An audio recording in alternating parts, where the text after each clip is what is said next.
Fresh procedure के लिए आपको बोला गया है, लेकिन कौन कौन सी कंडीशन है जहाँ पे आपको ये सर्जरी नहीं करानी चाहिए।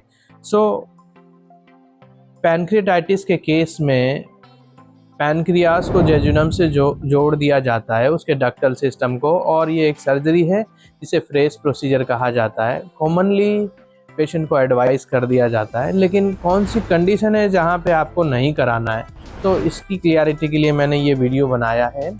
अगर आपके केस में आपको दिख रहा है कि बार बार एक्यूट अटैक्स आ रहे हैं और उसके पीछे रीज़न है ऑटो इम्यून डिजीज़ हो, या जेनेटिक बैकग्राउंड टेस्टिंग आपका पॉजिटिव आता है, या फिर एक्यूट और क्रॉनिक पैनक्रियाटाइटिस है, क्रॉनिक पैनक्रियाटाइटिस है पर एक्यूट अटैक्स आ रहा है, पैनक्रियास के अंदर 1 या 2 स्ट्रक्चर शो कर रहा है, तो उधर अगर स्टेंटिंग कर दिया जाए 1-2 बार या सही दवाई मिलती है तो इस कंडीशन को भी रिकवर किया जा सकता है।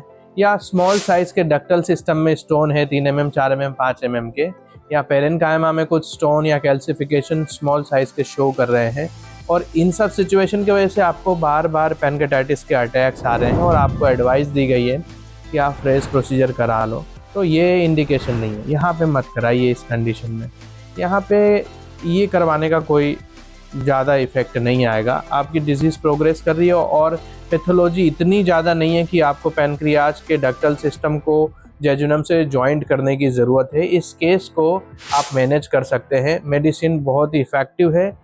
इन मेडिसिन के इस्तेमाल से अगर 1 या 2 स्ट्रक्चर शो कर रहा है एमपीडी में, उसे भी बैलेंस किया जा सकता है। एक आध बार स्टेंटिंग की इन केस में ज़रूरत पड़ती है। स्मॉल साइज़ के स्टोन है डक्ट के अंदर, एमपीडी के अंदर, उसे भी मेडिसिन से निकाला जा सकता है। पेरेन्काइमल टाइनी कैल्सिफिकेशन शो हो रहा है, उसे भी मैनेज किया जा सकता है।